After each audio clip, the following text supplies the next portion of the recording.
आज के दिन को हमारे देश में नेशनल सिविल सर्विस डे यानी राष्ट्रीय सिविल सेवा दिवस के रूप में मनाया जाता है 1947 में सरदार पटेल के इस संबोधन की याद में। वहीं आज 21 अप्रैल को सूरदास जयंती भी मनाई जाएगी, जिन्हें भक्ति रस का महानतम कवि कहा जाता है। चलिए आगे बढ़ते हैं खबरों में। सबसे पहले आज के कुछ बड़े इवेंट देख लेते हैं। देखिए पहली बड़ी खबर, आज राजस्थान में पीएम मोदी का दौरा कैंसिल हो चुका है क्योंकि राजस्थान के बाड़मेर में बालोतरा रिफाइनरी फैक्ट्री में भीषण आग लग गई। आज ही प्रधानमंत्री इस फैक्ट्री का उद्घाटन करने वाले थे, लेकिन ये आग की घटना के बाद ये कार्यक्रम स्थगित कर दिया गया। करीब 79,000 करोड़ रुपए से भी ज्यादा की लागत से ये रिफाइनरी बनी थी। तो इस घटना के बाद पीएम मोदी का आज का दौरा भी स्थगित हो गया है। वहीं खबर है 21 अप्रैल आज शाम 6 बजे से पश्चिम बंगाल की सीमा से सटे झारखंड राज्य में तकरीबन 5 किलोमीटर तक के एरिया में शराब की दुकानें बंद रहेगी। बंगाल विधानसभा चुनाव के पहले चरण के मतदान के मद्देनजर ये प्रशासन की तरफ से झारखंड के तकरीबन 10 जिलों में शराब की दुकानें 21 अप्रैल शाम से लेकर 23 अप्रैल शाम तक बंद रखने का आदेश दिया है। बंगाल सीमा से सटे झारखंड के 10 जिलों में यह नया नियम लागू होगा। चुनाव शांतिपूर्ण कराने के लिए तकरीबन 2 लाख सुरक्षा कर्मी भी तैनात किए गए हैं। वहीं बिहार में युवाओं के लिए रोजगार पाने का मौका है। आज 21 अप्रैल को बिहार के सासाराम जिले में Narayan institute of management science में निःशुल्क रोजगार मेले का आयोजन भी होगा। और देश की राष्ट्रपति द्रौपदी मुर्मू आज 21 अप्रैल को उड़ीसा के राउरकेला का दौरा करेंगे।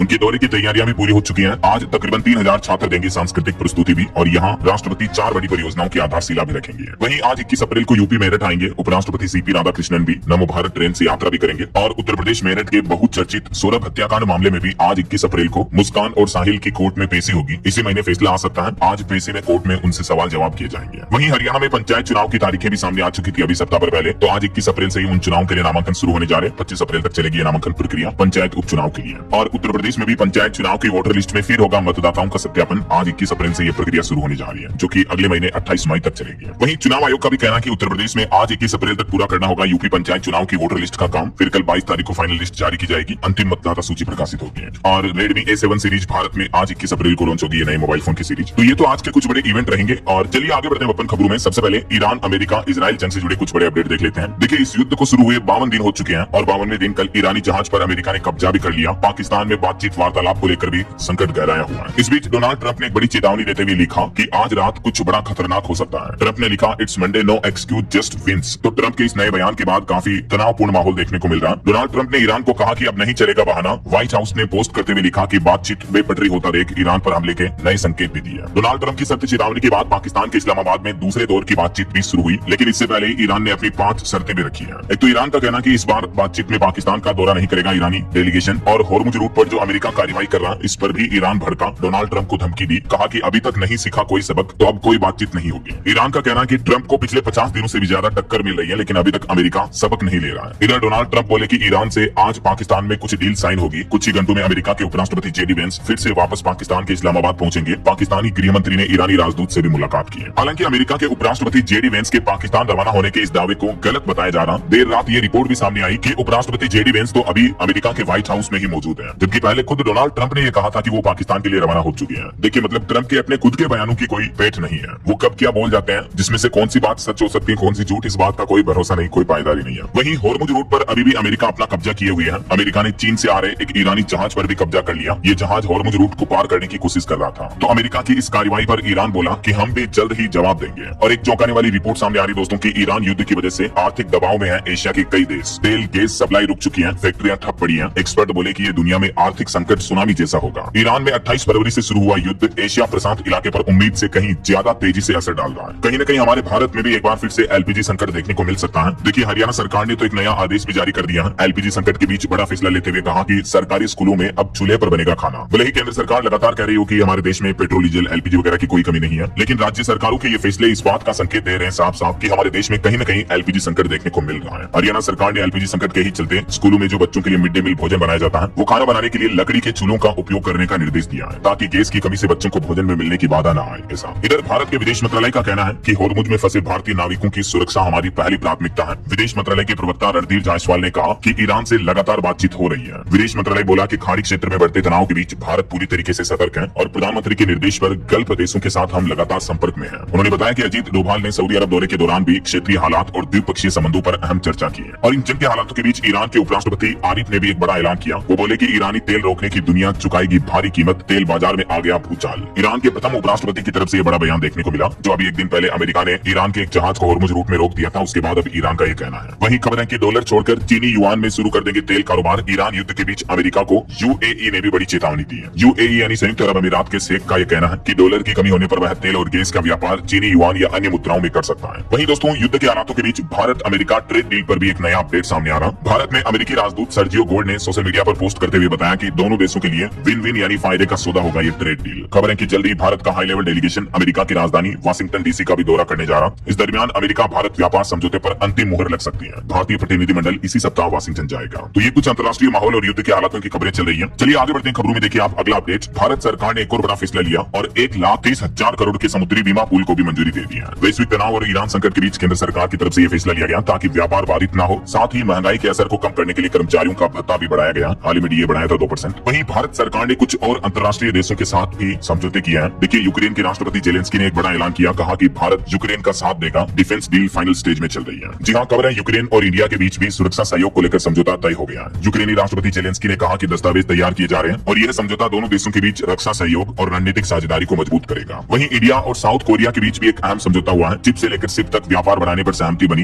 दोनों देशों के बीच सहयोग के नए दौर की शुरुआत हुई। भारत और दक्षिण कोरिया दोनों देशों ने अपने द्विपक्षीय आर्थिक और व्यापारिक संबंधों को नई ऊंचाई पर ले जाने का यह अहम फैसला लिया है। प्रधानमंत्री नरेंद्र मोदी और दक्षिण कोरिया के राष्ट्रपति जो कि अभी भारत दौरे पर हैं, बीते दिन दोनों के बीच बातचीत हुई। इस दरमियान ऑफिशियली आधिकारिक तौर पर यह समझौतों की घोषणा की गई। और अभी इससे एक दिन पहले आपको पता होगा रशिया के साथ भी भारत ने एक अहम समझौता किया, जिसके तहत भारत और रूस एक दूसरे की जमीन पर 3,000 सैनिक तैनात करेंगे। दोनों देशों के बीच ये अहम रक्षा समझौता भी लागू हुआ है। तो कहीं न कहीं देखा जाए तो दुनिया में चल रहे युद्ध के हालातों के बीच भारत सरकार भी अपने अंतर्राष्ट्रीय अलायंस और बढ़ा रही है। चलिए फिलहाल देखिए अगली बड़ी खबर। रेलवे स्टेशनों पर नकली नोटों की गड्डी से फंसाते थे शिकार। दिल्ली की डब्बेबाज गैंग का मध्य प्रदेश के भोपाल में बड़ा पर्दाफाश हुआ। 6 लोगों को गिरफ्तार भी कर लिया है, जिनके पास से चोरी के मोबाइल, नकदी और वाहन समेत 9 लाख रुपए का सामान भी बरामद हुआ। ये रेलवे स्टेशन पर लोगों के साथ नकली नोटों से धोखाधड़ी करते थे। और वही खबर है दोस्तों, अब भीम यूपीआई ऐप पर भी आप चेक कर पाएंगे अपना credit score, CIBIL score. NPCI ने सिबिल के साथ ये समझौता करार किया है। तो जैसे पेटीएम, फोन पे वगैरह पर चेक करते हो ना, वैसे भीम ऐप में भी आपको ये फैसिलिटी मिलेगी। वही देखिए वैज्ञानिकों की एक चौंकाने वाली रिपोर्ट सामने आ रही कि भारत में अभी तो भीषण गर्मी का सबसे बुरा दौर आना बाकी है और इसके पीछे सबसे बड़ी वजह बनेगा वायु प्रदूषण। जी हाँ, हार्वर्ड वैज्ञानिकों की रिसर्च बताती है कि भारत में तो गर्मी का सबसे भयंकर दौर, बुरा दौर आना तो अभी बाकी है, क्योंकि भारत में दिल्ली समेत कई शहरों में जो वायु प्रदूषण बढ़ रहा है, तो इस पोल्यूशन ने अब तक गर्मी को कुछ हद तक दबाए रखा है। लेकिन अब स्वच्छ हवा नीतियों से ये प्रभाव कम होगा और वायु प्रदूषण के अंतर की वजह से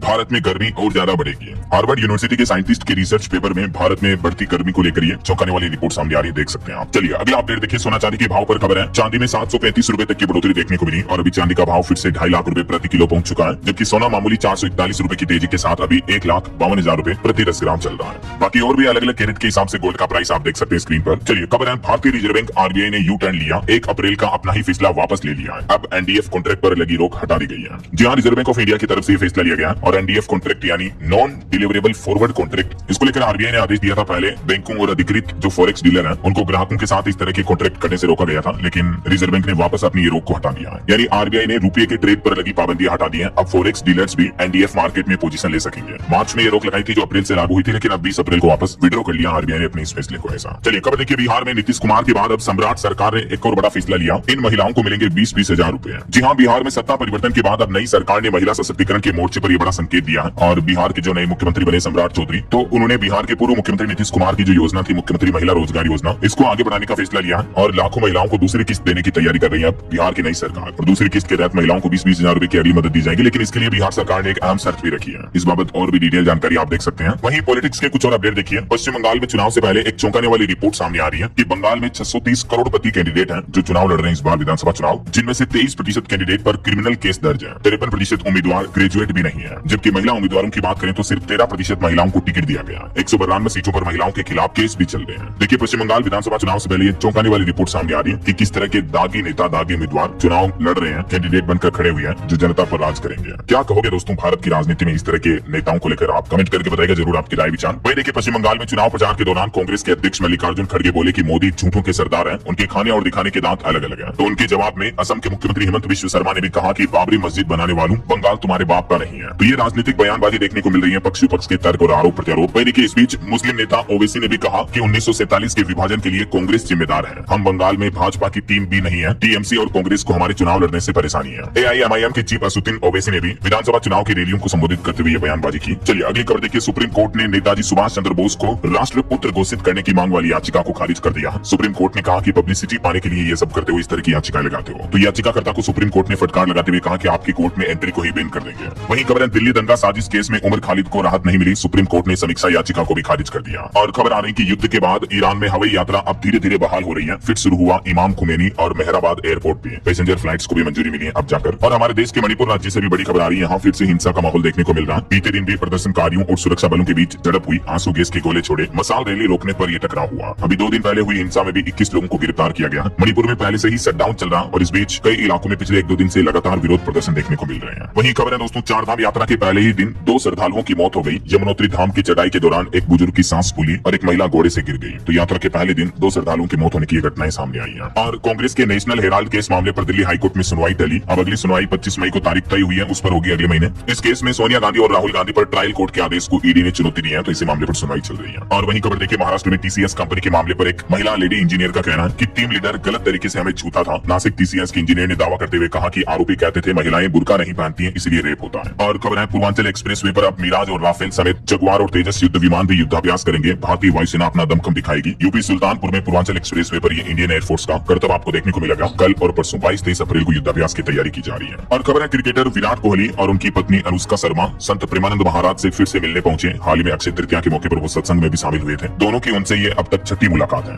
कहीं न कहीं विरुष्का अब भक्ति भाव में लीन होते दिख रहे हैं। और रेल यात्रियों के लिए बड़ी अच्छी खबर देखिए, यूपी बिहार समेत देश भर के लिए 15 जुलाई तक चलेगी 900 स्पेशल ट्रेनें, जिससे रेल यात्रियों को वेटिंग से राहत मिलेगी। भारतीय रेलवे ने बढ़ती गर्मी में यात्रियों की सुविधा के लिए ये महत्वपूर्ण फैसला लिया है। बहरहाल अभी तो अपन कुछ और महत्वपूर्ण और काम की खबरें देखेंगे दोस्तों, लेकिन फिलहाल वक्त तो चला है आज के ताजा मौसम समाचार जानने। तो अभी देश भर में भीषण गर्मी का दौर जारी है। गर्मी इतनी पड़ रही है कि बीते दिन राजस्थान के कोटा में तो सड़कों को ठंडा करने के लिए पानी का छिड़काव किया गया। देश में महाराष्ट्र का अकोला अभी सबसे ज्यादा गर्म इलाका चल रहा है, जिसका टेम्परेचर 45 डिग्री पहुंच चुका है। बिहार के बक्सर में भी गर्मी की वजह से कई स्टूडेंट बेहोश हो गई। ये कुछ तस्वीरें आप देख सकते हैं। हालांकि इस बढ़ती गर्मी के बीच अरुणाचल प्रदेश, असम वगैरह इन राज्यों में भारी बारिश देखने को मिली। जम्मू कश्मीर में बर्फबारी भी हुई। असम के गुवाहाटी की तो ये तस्वीर देख सकते हैं, 10 मिनट में इतनी तेज बारिश हुई कि सड़कों पर 2.5 से 3 फुट तक पानी भर गया। बाकी कुछ अलग अलग राज्यों के मौसम की स्थितियां देखिए आप। राजस्थान में हीट वेव चल रही है। दोपहर में सुनी हुई सड़कें, जयपुर समेत 6 शहरों में आज भी लू की चेतावनी। कई जिलों में पारा 40 के पार पहुंचा। उत्तर प्रदेश में तो बढ़ती गर्मी के चलते 8वीं तक के स्कूलों की टाइमिंग भी बदल दी गई है। अब पढ़ाई 12:30 बजे तक ही होगी। भीषण गर्मी के बीच यूपी की योगी सरकार ने यह बड़ा फैसला लिया है। 8वीं तक के स्कूल सुबह 7:30 से दोपहर 12:30 और 1:30 बजे तक चलेंगे। हालांकि बच्चों की छुट्टी दोपहर 12:30 हो जाएगी, लेकिन शिक्षक दोपहर 1:30 बजे तक स्कूल में रहेंगे और मदरसों की भी टाइमिंग यही रहेगी। यूपी में बढ़ती भीषण गर्मी को देखते हुए शिक्षा विभाग की तरफ से स्कूलों का यह खुलने बंद होने का टाइम बदला गया है। और भी डिटेल जानकारी आप देख सकते हैं स्क्रीन पर, कब प्रार्थना वगैरह होगी। वहीं मध्य प्रदेश के भी मौसम की स्थितियां देखिए आप। एमपी के भोपाल, रायसेन, बैतूल में बादल छाए। रतलाम और खरगोन में तो बूंदाबांदी भी देखने को मिली। हालांकि एमपी के नौगांव में तापमान 44 डिग्री से भी ऊपर चल रहा है। गर्मी का 3 सालों का रिकॉर्ड टूट गया। इतनी भीषण गर्मी पड़ी बीते संडे तो। और बिहार की यह घटना देखिए, 5 जिलों में लू जैसे हालात चल रहे हैं। कैमूर में 43 डिग्री पहुंचा तापमान। अगले 72 घंटों में और बढ़ेगा तापमान। और बिहार के बक्सर में तो गर्मी की वजह से 10 स्टूडेंट लड़के लड़कियां भी बेहोश हो गए। बक्सर के एक स्कूल की यह घटना है। आनंद फानन में सभी को नजदीकी अस्पताल में भर्ती कराया गया। तो दोस्तों, भीषण गर्मी में दोपहर के समय घर से बाहर ना निकले, पानी फूल पिए, डिहाइड्रेशन ना हो ताकि। वहीं पंजाब के भी 4 जिलों में हीट वेव का येलो अलर्ट है। 24 अप्रैल तक ऐसा ही बना रहेगा मौसम, बारिश के आसार नहीं है। हरियाणा में भी बढ़ेगी गर्मी, न्यूनतम तापमान में भी इजाफा यानी बढ़ोतरी होगी। अगले 7 दिन में सप्ताह भर में 4 डिग्री तक बढ़ेगा तापमान। बाकी दोस्तों, अगले 2 दिन आज 21 अप्रैल को और कल 22 अप्रैल को मौसम का हाल क्या रहेगा देख सकते हैं आप जानकारी। मौसम विभाग ने लगभग आधे से भी ज्यादा भारत में भीषण गर्मी का रेड अलर्ट जारी किया हुआ है। ये मानचित्र में आप देख सकते हैं। ओके, और चलिए मौसम के बाद आगे बढ़ते खबरों में कुछ मार्केट अपडेट्स पर नजर डाल लेते हैं। तो बीते दिन भारतीय शेयर बाजार में कोई ज्यादा उतार चढ़ाव देखने को नहीं मिला। सेंसेक्स 27 अंक मामूली चढ़कर 78,520 पर बंद हुआ। निफ्टी में भी 11 अंक की बढ़त रही। वहीं खबर है, वेदांता का डीमर्जर 1 मई से प्रभावी होगा। निवेशकों को 1 के बदले 4 कंपनियों के शेयर मिलेंगे। और एक कोर सेक्टर पर रिपोर्ट सामने आ रही कि बीते महीने मार्च में 8 प्रमुख उद्योगों के उत्पादन में लगभग आधा प्रतिशत तक की गिरावट देखने को मिली। उर्वरक क्षेत्र सबसे ज्यादा प्रभावित हुआ। युद्ध के हालातों की वजह से भारत में कई क्षेत्रों में अर्थव्यवस्था पर यह गंभीर असर देखने को मिल रहा। खास करके क्रूड ऑयल, फर्टिलाइजर, कोयला सेक्टर में यह भारी गिरावट आई है। चलिए अगली एक अनोखी खबर देखिए। जम्मू कश्मीर में वर्दी में दिखे फरिश्ते, सीआरपीएफ के जवानों ने रक्तदान करके बचाई उधमपुर बस हादसे के घायलों की जान। अभी एक दिन पहले आपको पता होगा, जम्मू के उधमपुर में एक भीषण सड़क हादसा हो गया। बस दुर्घटना में 21 यात्रियों की मौत हो गई।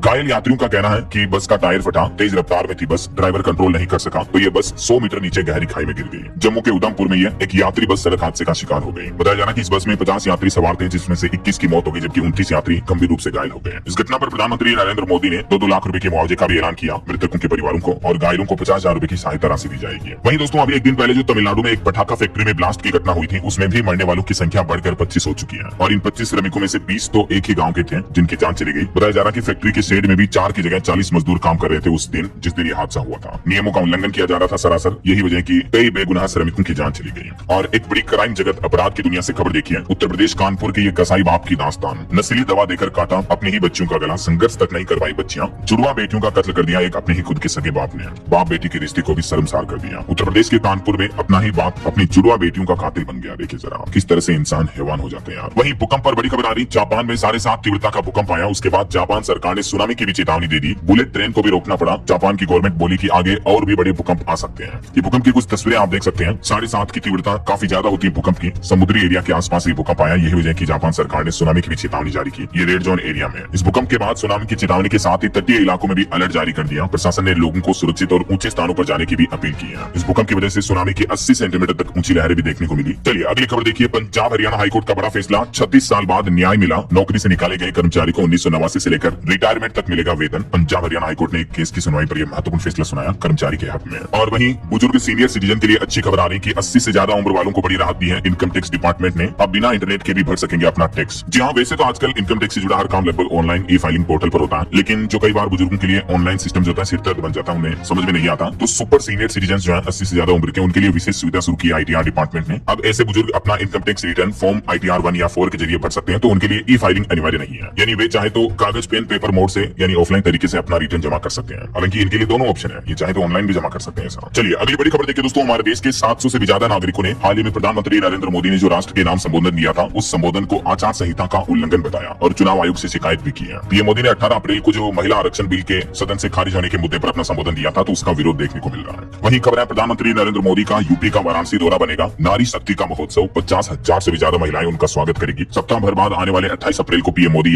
यूपी काशी में नारी शक्ति वंदन सम्मेलन को संबोधित करेंगे। वहीं देखिए बड़ी खबर, अगर वोट नहीं दिया तो बंद हो जाएगा आपका राशन कार्ड और आधार कार्ड। पश्चिम बंगाल के कई प्रवासी वोटर श्रमिकों को इस तरह के धमकी भरे कॉल्स भी आ रहे हैं। चुनावी माहौल के बीच ये चौंकाने वाला खुलासा सामने आ रहा है। और बड़ी खबर देखिए, आरकोम धोखाधड़ी से जुड़े मामले में सीबीआई ने बड़ा एक्शन लिया। 19,694 करोड़ के घोटाले में कंपनी के 2 शीर्ष अधिकारियों को गिरफ्तार कर लिया गया है, रिलायंस कम्युनिकेशंस बैंक धोखाधड़ी मामले में। और एक रिपोर्ट सामने आ रही दोस्तों की इस सदी के अंत तक 12% तक घट जाएगी यूरोप की आबादी। यूरोप में प्रति महिला औसतन जन्म दर करीब 1.3 ही रह गई है, जो कि जनसंख्या को स्थिर रखने के स्तर से काफी नीचे है, और भी ये दिनों दिन लगातार घटती जा रही है। चलिए खबर देखिए, हरियाणा के हिसार में मैन्युफैक्चरिंग हब को मंजूरी मिली। बिजली व्यवस्था और भी मजबूत होगी, हरियाणा के मुख्यमंत्री नायब सिंह सैनी सरकार का यह कहना है। और उत्तर प्रदेश में बड़ा प्रशासनिक फेरबदल भी देखने को मिला। 24 IAS अधिकारियों के तबादले किए, 10 जिलों के डीएम भी बदले गए। कुछ अंतर्राष्ट्रीय न्यूज अपडेट देखिए दोस्तों। नेपाल की नई सरकार ने तोड़ी पुरानी परंपरा, बदल डाला देश का सैलरी सिस्टम, कर्मचारियों को फायदा होगा। नेपाल में हाल ही में इलेक्शन के बाद जो नई सरकार बनी, तो अब सरकारी कर्मचारियों को महीने की बजाय हर 15 दिन में सैलरी देने का निर्णय लिया है। वहीं हाल ही में जो नेपाल सरकार ने भारतीय प्रोडक्ट्स पर, भारतीय सामानों पर जो अलग से टैक्स वगैरह लगाया था, तो इसका भी बाजारों में प्रभाव देखने को मिल रहा। बॉर्डर इलाकों के छोटे व्यापारियों की चिंता बढ़ी। अब नेपाल में 100 रुपए से ज्यादा के सामान पर कस्टम ड्यूटी अनिवार्य कर दी है सरकार ने। और खबर आ रही कि अमेरिका में ट्रंप टैरिफ का सबसे बड़ा रिफंड वापस शुरू हुआ। ब्याज समेत 90 दिन में पैसा वापस मिलेगा। 13 लाख करोड़ रुपए से भी ज्यादा लौटाने हैं। अमेरिका की कोर्ट की तरफ से ट्रंप प्रशासन को यह बड़ा आदेश दिया गया। ट्रंप ने जो उल्टी सीधे टैरिफ लगाकर दुनिया के देशों से वसूली की थी, तो ये पैसा वापस रिफंड करना पड़ेगा ऐसा। और आज से ही ये रिफंड पोर्टल भी खुलने जा रहा। 166 अरब डॉलर से भी ज्यादा के दावों पर होड़ मची। और वही खबर है दोस्तों, युद्ध के हालातों के बीच इजराइल ने बदली लेबनान की सरहद। सेना ने जारी किया नया नक्शा भी। इजरायली आर्मी की तरफ से यह लेबनान के कई हिस्सों को अपना बताया गया है। और खबर है कि फ्रांस ने इलोन मस्क को पूछताछ के लिए बुलाया। एक्स और ट्विटर पर डीप फेक कंटेंट फैलाने का भी आरोप लगा। तो ये कुछ इंटरनेशनल न्यूज अपडेट चल रहे हैं। और चलिए आगे बढ़ते खबरों में देखिए आप अगली खबर। राजधानी दिल्ली के पहले डबल डेकर फ्लाईओवर की अड़चन अब खत्म हुई। अक्टूबर से मेट्रो के नीचे दौड़ेगी गाड़ियां, सबवे होगा बंद। वजीराबाद रोड पर यह डेवलपमेंट देखने को मिलेगा। वहीं रिपोर्ट सामने आ रही कि दिल्ली में बिजली महंगी हो सकती है। एयरटेल ने 30,000 करोड़ के बकाया पर मोहलत देने से इनकार कर दिया, तो इसका असर दिल्ली वासियों के बिजली बिल पर देखने को मिल सकता है। और दिल्ली के पूर्व मुख्यमंत्री अरविंद केजरीवाल की अर्जी पर भी फैसला आया। सुनवाई से खुद को अलग नहीं करेगी जस्टिस स्वर्ण कांता शर्मा। केजरीवाल के इस केस में जज को केस से हटाने वाली केजरीवाल की याचिका को भी खारिज कर दिया गया। जस्टिस स्वर्ण कांता बोली कि मैं अगर हटी तो संदेश जाएगा कि दबाव डालकर जज हटा सकते हैं। तो दिल्ली हाईकोर्ट की जस्टिस ने इस केस से खुद को अलग करने से मना कर दिया और केजरीवाल की याचिका को भी खारिज कर दिया। चलिए अगली खबर देखिए। थलापति विजय और संगीता तलाक केस की सुनवाई फिर टली। चेन्नई कोर्ट ने मध्य जून तक सुनवाई टाली। अभी राजनीतिक व्यस्तता के चलते एक डर पेश नहीं हुए थे। तमिल सुपरस्टार विजय और उनकी पत्नी के बीच कंट्रोवर्सी और तलाक का मुद्दा चल रहा है। बॉलीवुड के कुछ और अपडेट देखिए दोस्तों। इस बार धुरंधर 2 फिल्म OTT प्लेटफॉर्म नेटफ्लिक्स पर नहीं आएगी,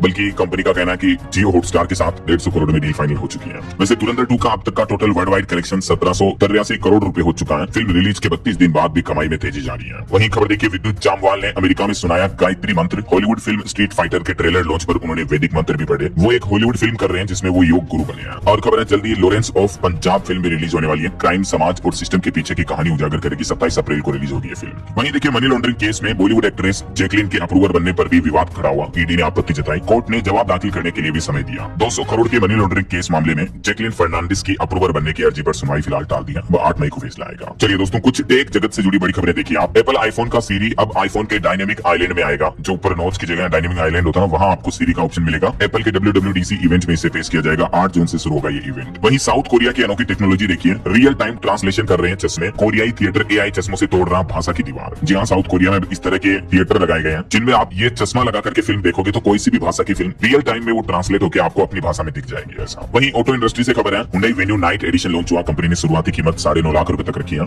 और MG मोटर्स ने भी लॉन्च की विंडसर EV की टैक्सी कम्यूट। कीमत 13.5 लाख से शुरू है। सिंगल चार्ज पर ये 332 किलोमीटर चलेगी। चलिए अगली खबर देखिए दोस्तों, राजस्थान में बुजुर्ग विवाह परिचय सम्मेलन का आयोजन हुआ, जिसमें 80 साल की उम्र में नया जीवन साथी तलाश रहे बुजुर्ग। हाल ही में अक्षय तृतीया के मौके पर भीलवाड़ा में भी इस तरह का सम्मेलन आयोजित हुआ। बुजुर्ग बोले कि अकेलेपन से जूझ रहे हैं, बात करने को तो कोई चाहिए। सम्मेलन में बुजुर्ग महिला पुरुषों ने एक दूसरे के नंबर एक्सचेंज भी किए और ये सम्मेलन का आयोजन हुआ। और खबर है देश की राजधानी दिल्ली में ईसीसी बढ़ोतरी का असर दिखा। दिल्ली में घटेंगे भारी वाहन ट्रैफिक जाम और प्रदूषण से भी राहत मिलेगी। हाल ही में दिल्ली सरकार ने कॉमर्शियल व्हीकल के लिए टैक्स वगैरह जो बढ़ा दिया, तो उस पर ये रिपोर्ट सामने आ रही है। और खबर है राजस्थान पेट्रो जोन को मिलेगी रफ्तार। मुख्यमंत्री भजनलाल शर्मा ने 18 एमओयू पर हस्ताक्षर किए, निवेशकों के लिए भी अवसर बढ़ेंगे। बीते दिन राजधानी जयपुर में मुख्यमंत्री भजनलाल शर्मा ने कई समझौता ज्ञापनों पर हस्ताक्षर किए। और बिहार की नई सरकार का एक और बड़ा फैसला देखिए, सरकारी कर्मचारियों के लिए आदेश बदला गया, परीक्षाओं पर लगी पाबंदी भी खत्म कर दी गई है। 7 अप्रैल को जो बिहार सरकार ने आदेश जारी किया था, जिसमें बार-बार परीक्षा देने पर रोक लगाई गई थी, लेकिन अब इस आदेश को बिहार की नई सरकार ने वापस ले लिया है। वहीं खबर है देश के राष्ट्रीय राजमार्गों पर अवैध पार्किंग और अतिक्रमण पर लगेगा अंकुश। सुप्रीम कोर्ट की तरफ से निर्देश जारी किए गए। सुप्रीम कोर्ट के निर्देशों की विस्तार से जानकारी कल मैंने आपको बताई थी। और पंजाब से एक अनोखी रिपोर्ट आ रही देखिए आप, निहंग सिंहों का अनूठा संकल्प, युद्ध कला में निपुण जथेदार बिना कीटनाशक खेती कर रहे हैं ताकि लंगर में मिलने वाला भोजन पवित्र रहे। ऐसा इनकी श्रद्धा और इनकी मेहनत को वाकई में सैल्यूट यार। वहीं खबर है पंजाब के मुख्यमंत्री भगवंत मान ने जोहारी में नया कानून पारित किया था, श्री गुरु ग्रंथ साहिब की बेअदबी के खिलाफ कानून। तो आखिरकार इस कानून को फाइनली राज्यपाल की मंजूरी मिल चुकी है और पंजाब में ये नया एक्ट सत्कार एक्ट 2026 नया कानून बन चुका है। चलिए खबर देखिए, स्टेच्यू ऑफ यूनिटी के मॉडल पर बिहार में कई नई कलाकृतियां बनाई जाएगी। बिहार के 5 जिलों में टूरिज्म का मेगा प्लान तैयार किया नीतीश सरकार ने पर्यटन स्थलों को विकसित करने के लिए। तो नीतीश सरकार के इस प्लान को बिहार की नई सरकार अब आगे बढ़ाने जा रही है। और खबर है कि फैक्ट्री से निकलकर अब घरों में एंट्री करेंगे रोबोट्स, इंसानों के वीडियो देखकर सीख रहे हैं रोजमर्रा के काम। जी हाँ, चाइनीज कंपनी जल्द ही इस तरह के ह्यूमनॉइड रोबोट दुनिया भर में लॉन्च करने जा रही है, जो आपके घर के सारे काम निपटा देंगे। खाना बनाने से लेकर आपके कपड़े धोने हो या झाड़ू पोछा करने हो या साफ सफाई करनी हो, सब काम वो खुद कर देंगे। और खबर है दोस्तों, कपाट खुलने से पहले बद्रीनाथ धाम में एटीएस ने संभाला मोर्चा। 23 अप्रैल को खुलेंगे मंदिर के कपाट। और जम्मू कश्मीर में नशा मुक्त अभियान को बड़ी कामयाबी मिली। जम्मू के राजौरी में 12 ग्राम हेरोइन के साथ पंजाब के 2 तस्कर भी गिरफ्तार हुए हैं। बिहार के भागलपुर दुमका रेलखंड पर 3 होल्ड स्टेशन बनाए जाएंगे। एक्सप्रेस ट्रेनों को मिलेगा स्टॉपेज, रेलवे की तरफ से मंजूरी मिल चुकी है। वहीं उत्तर प्रदेश के मुख्यमंत्री योगी आदित्यनाथ ने किसान भाई लोगों को बड़ी राहत दी है। अब बिना फार्मर रजिस्ट्री के भी सरकारी क्रय केंद्र पर अपनी फसलें गेहूं वगैरह बेच पाएंगे किसान भाई लोग। यूपी के कुछ और अपडेट देखिए दोस्तों, उत्तर प्रदेश में पुराने मीटरों को प्रीपेड में बदलने पर लगी रोक। ऊर्जा मंत्री ने उपभोक्ताओं को ये बड़ी राहत दी है। इसके अलावा भी अब नए स्मार्ट मीटर लगाने के 45 दिन तक कनेक्शन नहीं कटेगा और जीरो बैलेंस पर भी 3 दिन तक बिजली मिलती रहेगी। यूपी में स्मार्ट प्रीपेड मीटर की जांच पर भी सवाल खड़े हो रहे हैं। पावर कॉर्पोरेशन करा रहा, लेसा के लेब में जांच, वहां सुविधा ही नहीं है। वहीं देखिए उत्तर प्रदेश की राजधानी लखनऊ के 4 बाग में 14 दिनों के लिए बदली रहेगी यातायात व्यवस्था भी। नया रूट डाइवर्जन प्लान भी लागू हुआ। और यूपी के रोडवेज कर्मचारियों के लिए योगी सरकार ने एक और अहम कदम उठाया है। ऐसे कर्मचारियों को मृत्यु के बाद मिलने वाली राशि को बढ़ा दिया है। अब रोडवेज कर्मचारियों की मृत्यु होने पर उनके आश्रितों को यानी परिवार वालों को जो पहले 5,000 रुपए मिलते थे, उसकी जगह अब 20,000 रुपए मिलेंगे। रोडवेज कर्मचारियों के लिए ये अंतिम संस्कार सहायता राशि में बढ़ोतरी की है। यूपी के परिवहन राज्य मंत्री दया शंकर की तरफ से बड़ी घोषणा की गई है। वहीं उत्तर प्रदेश में कृषि विभाग की भी एक अनोखी पहल देखी है। मिश्रित हरी खाद के बीजों पर मिलेगा 50% तक का अनुदान, जिससे किसान भाई लोग अपनी खेतों की मिट्टी की गुणवत्ता, सेहत, सस्ते में सुधार पाएंगे। वहीं यूपी नोएडा डीएम मेधा रूपम ने भी चेतावनी दी, कहा कि श्रमिकों को समय पर इलाज देने में बढ़ती अगर लापरवाही तो अधिकारियों पर सख्त कार्रवाई होगी, अधिकारियों को नापा जाएगा। चलिए दोस्तों, कुछ एजुकेशनल अपडेट्स देख लेते हैं फटाफट से। तो देखिए उत्तराखंड बोर्ड के 10वीं और 12वीं के रिजल्ट 25 अप्रैल को सुबह 10 बजे घोषित कर दिए जाएंगे। और यूपी से एक रिपोर्ट सामने आ रही है कि नए एजुकेशन सत्र में लगभग 9.25 लाख नए स्टूडेंट, नए बच्चों का नामांकन हुआ। यूपी में स्कूल चलो अभियान से बच्चों की स्कूल वापसी देखने को मिली है। और बाकी उत्तर प्रदेश के स्कूलों में टाइमिंग भी बदल दी गई, मैंने आपको बताया था अपडेट। वहीं खबर है झारखंड में भी गर्मी और लू के चलते स्कूलों का समय बदला। नया आदेश आज मंगलवार से ही लागू माना जाएगा। अब केजी से 8वीं तक की कक्षाएं सुबह 7 से 11:30 बजे तक चलेगी, जबकि 9वीं से 12वीं की कक्षाएं 7 से 12 बजे तक चलेगी। ऐसा। और हरियाणा पुलिस भर्ती में गर्भवती महिलाओं को परीक्षा के नियमों में नहीं मिलेगी छूट। चश्मा पहनने वाले भी इस बार कांस्टेबल बन पाएंगे। हरियाणा पुलिस कांस्टेबल भर्ती परीक्षा को लेकर नई गाइडलाइंस जारी की है सरकार ने। और यूपी लखनऊ विश्वविद्यालय में एलयूआरएन शुल्क नहीं देना होगा, छात्रों के प्रदर्शन से ये राहत मिली है। वहीं कुछ सरकारी नौकरियों के अपडेट देखिए। भारत पेट्रोलियम कॉर्पोरेशन में 250 पदों पर भर्ती निकली हुई है। जम्मू और कश्मीर बैंक में 614 वैकेंसी है। पटना हाईकोर्ट में भी 48 ओपनिंग्स चल रही है। ये अलग अलग गवर्नमेंट जॉब्स की डिटेल जानकारी भी आप देख सकते हैं स्क्रीन पर। और खबर देखिए, विकसित भारत स्कॉलरशिप छात्रवृत्ति योजना में शामिल होने का मौका है। सेंटर फॉर नमो स्टडी जो लड़कियों की उच्च शिक्षा में मदद करेगा। 16 मई इसके लिए आवेदन करने की अंतिम तिथि है। सरकार की तरफ से ये नई विकसित भारत स्कॉलरशिप स्कीम शुरू की गई है। इसके बारे में ज्यादा जानकारी आपको इस official portal Google form link में देखने को मिल जाएगी। गूगल फॉर्म के जरिए आप आवेदन कर सकते हैं। भाई देखिए, हरियाणा सरकार ने मेधावी छात्रों को आदेश दिया, कहा कि टेबलेट अगर वापस नहीं लौटाया तो 12वीं का रिजल्ट रुक जाएगा। हरियाणा शिक्षा विभाग ने 500 छात्रों को कड़ी चेतावनी दी है। हरियाणा के सरकारी स्कूलों में 12वीं के 500 छात्र ई अधिगम योजना के तहत मिले हुए टेबलेट वापस नहीं कर रहे हैं, तो उनको माध्यमिक शिक्षा निदेशालय ने चेतावनी जारी की है। चलिए खेल समाचार से कुछ खबरें देखिए। राजस्थान में मई से शुरू होगा क्रिकेट सीजन। हर जिले में 5 से ज्यादा मैच होंगे। अच्छे खिलाड़ियों को दूसरे राज्यों में ट्रेनिंग भी मिलेगी। वहीं आईपीएल मैच पर खबर है। आईपीएल में लगातार 4 मैच हारने के बाद आखिरकार अब जाकर मुंबई जीती। गुजरात को 99 रन से हराया। तिलक वर्मा का शतक देखने को मिला। अश्विनी कुमार को 4 विकेट भी मिले। चलिए कुछ और इंपोर्टेंट अपडेट्स देखिए फटाफट से। महाराष्ट्र सरकार ने बड़ा फैसला लिया। कृषि भूमि बंटवारे पर पंजीकरण शुल्क को समाप्त कर दिया, जिससे किसानों और आम जनता को सीधा फायदा होगा। और भी डिटेल जानकारी आप देख सकते हैं इस बदलाव से क्या क्या बेनिफिट मिलेंगे। और रेलवे का ये अपडेट तो मैंने आपको बताया कि गर्मी की छुट्टियों में घर जाना आसान होगा। रेलवे की तरफ से 908 स्पेशल ट्रेनें चलाई जा रही हैं 15 अप्रैल से 15 जुलाई तक। बिहार, यूपी, मुंबई इस रूट पर यात्रियों को ये वेटिंग लिस्ट से राहत मिलेगी एक्स्ट्रा ट्रेनों की वजह से। वहीं खबर है आधार कार्ड में, देखिए आधार ऑफलाइन वेरिफिकेशन से बड़ा बदलाव हुआ है। सत्यापन के लिए 100 से ज्यादा संस्थाएं तैयार हुई, जिससे आधार वेरिफिकेशन की सेवाएं और तेज होगी। उदय की ये नई पहल है। और तमिलनाडु चुनाव पर भी प्रत्याशियों पर चौंकाने वाली रिपोर्ट सामने आ रही कि 18% उम्मीदवारों पर आपराधिक मामले दर्ज हैं। हर चौथा प्रत्याशी करोड़पति है। एडीआर की रिपोर्ट में यह खुलासा सामने आ रहा। और खबर है केरलम राज्य में नया सर्जिकल सेफ्टी प्रोटोकॉल लागू हुआ। अब हॉस्पिटल में ऑपरेशन के दौरान गलती रोकने के लिए सख्त नए नियम लागू किए गए हैं। इन नियमों की कुछ विस्तृत जानकारी आप देख सकते हैं स्क्रीन पर। ऑपरेशन से पहले इन चीजों की जांच होगी अब अनिवार्य रूप से। स्वास्थ्य विभागों ने सभी अस्पतालों को यह निर्देश जारी किया है। वहीं खबर है दोस्तों, हाल ही में जो हमारे देश के उपराष्ट्रपति श्रीलंका के 2 दिवसीय दौरे पर गए थे, इस दरमियान उन्होंने तमिल परिवारों के लिए 50,000 करोड़ की घोषणा भी की। छात्रवृत्ति बढ़ोतरी और ओसीसी विस्तार की भी घोषणा की है। और खबर आ रही कि भारत को मिलेगा समुद्र का अदृश्य योद्धा। रक्षा मंत्री राजनाथ सिंह की मौजूदगी में जर्मनी के साथ जल्द ही ये रक्षा समझौता डील फाइनल हो सकती है। राजनाथ सिंह जल्द ही जर्मनी का दौरा करने वाले हैं और उनका ये दौरा क्यों खास होगा, इसके कुछ की पॉइंट्स भी आप देख सकते हैं। वहीं अभी जो दक्षिण कोरिया के राष्ट्रपति भारत दौरे पर आए हुए हैं, तो भारत में कोरिया के राजकीय मेहमानों का भव्य स्वागत भी देखने को मिला। ये तस्वीरों में आप देख सकते हैं। प्रधानमंत्री और राष्ट्रपति भी मौजूद रहे इस दरमियान। और खबर है मणिपुर हिंसा के बीच सैकड़ों महिलाओं ने भी विरोध रैली निकाली। एनआरसी लागू करने और राष्ट्रीय राजमार्गों पर मुक्त आवाजाही की मांग की है। मणिपुर के इंफाल में ये पूर्व क्षेत्र में महिलाओं का बड़ा विरोध मार्च देखने को मिला। और अखिलेश यादव ने बड़ी घोषणा की, कहा कि सपा सरकार आने पर उत्तर प्रदेश के लोगों को 300 यूनिट बिजली मुफ्त देंगे, महिलाओं को 40,000 की पेंशन देंगे, हर साल 40-40 हजार रुपए महिलाओं को दिए जाएंगे। उत्तर प्रदेश में चुनाव से पहले सपा की तरफ से ये कुछ बड़े चुनावी ऐलान किए गए हैं। वहीं दोस्तों यूपी अयोध्या राम मंदिर के प्रसाद को मिलेगा अब शुद्धता का प्रमाण पत्र, क्योंकि मंदिर में बनने वाला भोग प्रसाद जो है वो कैसे बने, इसके लिए रसोईया व कोठारी को प्रशिक्षण भी दिया जा रहा है। और बड़ी खबर देखिए, राजधानी दिल्ली में पेड़ों की सुरक्षा के लिए सख्त नए नियम लागू हो चुके हैं। अब अगर किसी ने पेड़ के तनों में कील ठोकी या पेड़ की जड़ों को नुकसान पहुंचाया तो सख्त कार्रवाई की जाएगी। रेखा गुप्ता सरकार की तरफ से इस संबंध में नई एसओपी भी जारी कर दी गई है। और चारधाम यात्रा पर भी अपडेट आ रहा, सरकार ने नई एसओपी जारी की। यात्रा पंजीकरण से लेकर दर्शन के लिए अब आपको टोकन मिलेगा और ये गाइडलाइन का पालन करना जरूरी होगा। वैसे अगर आप भी चारधाम यात्रा पर जा रहे हैं तो चारधाम रूट पर अगले 7 दिन मौसम कैसा रहने वाला, मौसम विभाग की तरफ से जानकारी दी गई। 21 तारीख को आज बारिश का अलर्ट है, 22-23 तारीख को राहत मिलेगी यात्रियों के लिए। प्रशासन की तरफ से हेल्पलाइन गाइडलाइन भी जारी की है। वहीं खबर है राष्ट्रपति के हिमाचल दौरे को लेकर पाबंदियां लागू हुई 30 अप्रैल तक लोहाल में। यहाँ अटल टनल तक हवाई पर्यटन गतिविधियां भी बंद रहेगी। प्रशासन ने नोटिस जारी किया। और मध्य प्रदेश की 23,634 पंचायतों और 444 तहसीलों में लगेंगे विंड सिस्टम। हर 15 मिनट में मौसम और बारिश की जानकारी सरकार को मिल पाएगी। इससे मध्य प्रदेश में अब खेती किसानी और प्राकृतिक आपदाओं पर निगरानी रखने के लिए एमपी की मोहन यादव सरकार ने यह नया प्लान किया है। वहीं देखिए छत्तीसगढ़ सरकार भी जल्दी एक दिन का विशेष सत्र बुलाएगी। मुख्यमंत्री विष्णुदेव साय बोले कि निंदा प्रस्ताव पास होगा। और छत्तीसगढ़ में बीते दिन एयरक्राफ्ट क्रैश होने की खबरें भी आई थी, लेकिन वो खबर झूठी निकली। जसपुर जिला कलेक्टर बोले कि हादसे के कोई साक्ष्य नहीं मिले, जंगल की आग की लपटें देखकर ये अफवाह फैल गई थी। और उत्तर प्रदेश में संविधान को लेकर ब्रजभूषण ने कहा कि संविधान डॉक्टर अम्बेडकर ने नहीं बल्कि 242 सांसदों ने बनाया था। अयोध्या में ब्रजभूषण सिंह बोले कि तुम 175 साल आरक्षण ले लो, हमें जरूरत नहीं है। खिलाड़ियों के लिए अच्छी खबर है, बिहार में ई स्पोर्ट्स चैंपियनशिप के लिए रजिस्ट्रेशन शुरू हो चुके हैं। पूल प्राइज 6.25 लाख रुपए। chess.com ऑनलाइन पोर्टल पर आप ये गेम में हिस्सा ले सकते हैं। ओके, और अंत में आज के राशिफल पर नजर डाल लेते हैं। तो देखिए करियर और व्यवसाय में कुछ राशियों को नए अवसर मिलेंगे, कुछ लोगों को मौसमी बीमारियां भी हो सकती हैं, तो सतर्क रहें। बाकी और भी कुछ अलग अलग राशियों का राशिफल आप देख सकते हैं स्क्रीन पर। और हाँ